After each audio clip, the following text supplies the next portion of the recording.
Às vezes você se prepara demais para uma prova.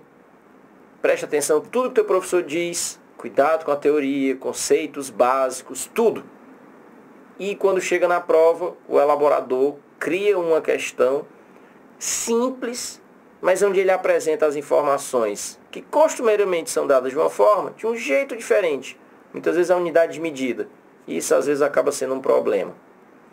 Na prova de medicina da Cristos, em 2014, a questão número 32, falava sobre capacitor plano, mas não falava sobre a eletrização do capacitor, não falava sobre dielétrico, não colocava o capacitor num circuito, não falava sobre a carga dele. Uma jogada com as unidades de medida. Olhe na tela. A capacitância por unidade diária. Não a capacitância por unidade diária de muitas membranas biológicas é da ordem de 2 microfarad por cada centímetro de área de superfície. Eu queria que você tomasse muito cuidado na leitura, tá? 2 microfarad por cada centímetro de área de superfície. Como é que a gente tem que ler centímetro de área de superfície? Centímetro quadrado. Não convém já colocar essa observação bem aqui. Centímetro quadrado. Aquilo que eu falei no início, de não apresentar as coisas do jeito como elas normalmente são apresentadas. E aí você vai fazer uma releitura do texto, ver aqui a palavra centímetro e não ver quadrado do lado. Isso pode acabar causando erro. Sabendo que a permissividade elétrica da bicamada lipídica isolante é de 2,6 vezes 10 a menos 11 coulomb ao quadrado por Newton vezes metro ao quadrado, conclui-se que a membrana biológica tem uma espessura efetiva de... Ora, quando se fala dos capacitores planos, a gente está fazendo referência a placas de metal que têm uma certa área e que são colocadas uma certa distância uma da outra. E, quando ligadas a uma certa DDP, isso lhes confere carga. Como o espaço entre as placas é preenchido sempre por um material isolante elétrico, já que o objetivo é armazenar as cargas, então você diz que o capacitor tem uma capacidade de armazenar carga. A capacitância é definida em si como a quantidade de carga acumulada em função da DDP a que as placas são submetidas.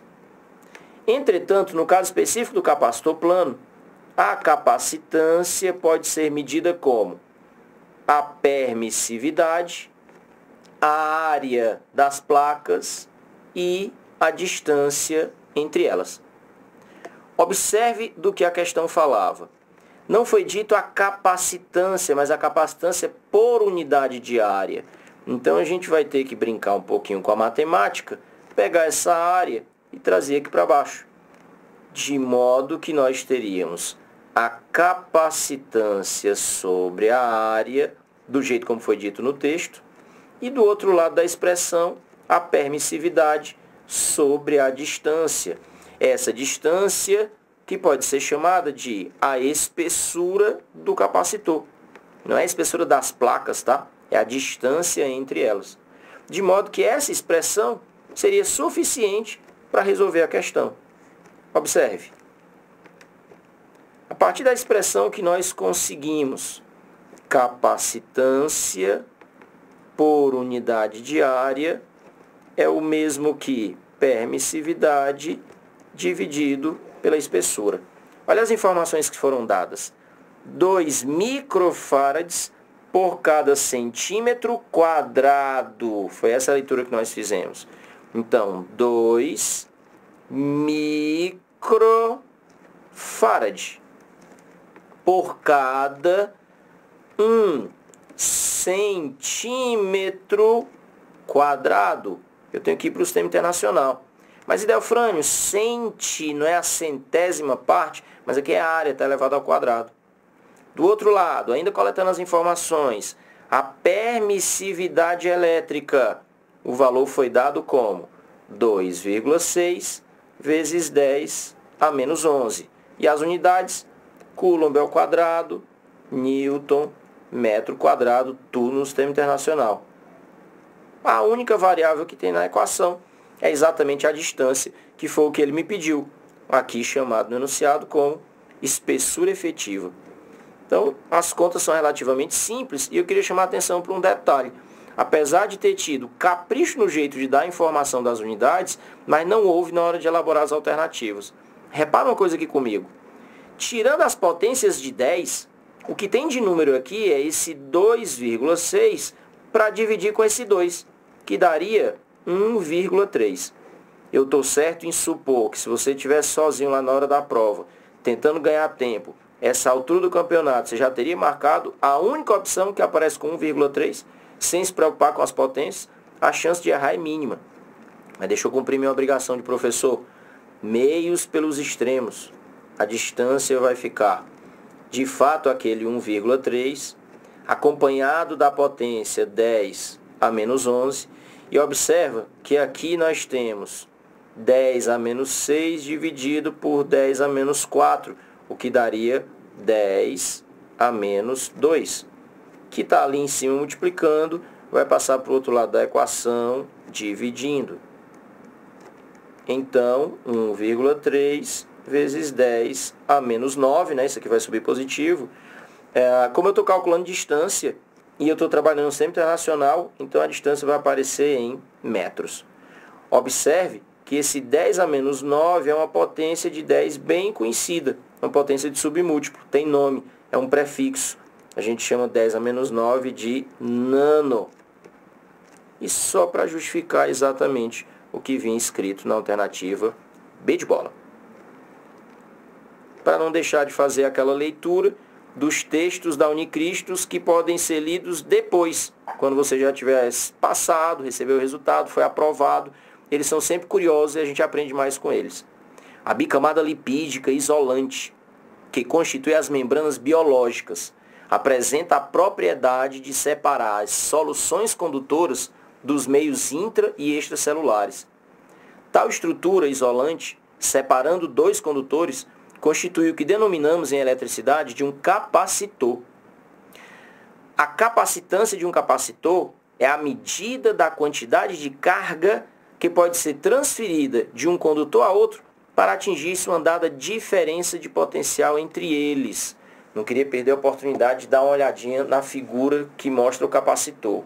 E mais especificamente, o que forma um capacitor? Então, duas placas condutoras com um isolante no meio, também chamado dielétrico, é fundamental. O dielétrico para que não haja troca de cargas entre as placas, porque se você olha como é que um capacitor é carregado, é uma placa positiva e uma placa negativa. Então, se houver condução, existe uma diferença de potencial entre elas e as cargas vão atravessar. Então, repara, para manter um capacitor carregado, é necessário que haja um isolante elétrico, um dielétrico. E, ao mesmo tempo, isso já me dá um recado. Se um capacitor, em perfeitas condições, é inserido num circuito, ele não é como uma resistência, que se deixa atravessar pela corrente. É exatamente o contrário.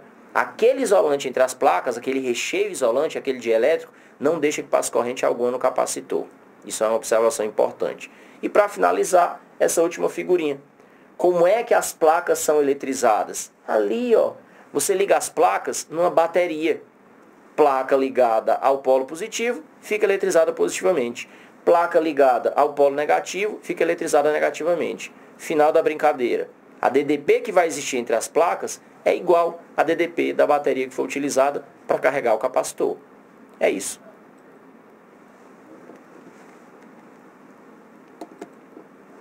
Mais uma questão resolvida, mais uma contribuição aí na tua aprovação, no teu aprendizado. Não esquece, dá um joinha no vídeo, clica aí embaixo. Esses joinhas são importantes para as estatísticas e servem, óbvio, para manter o canal. Não se esquece também, se tu curtiu o vídeo, é importante se inscrever no canal, se você ainda não é inscrito. O pessoal que já é inscrito, toda vez que sai um vídeo novo, ele é avisado. Então não perde nada, está sempre atualizado. E não deixe de acompanhar a gente nas redes sociais. Facebook, Instagram, tudo. Ok? Joinha!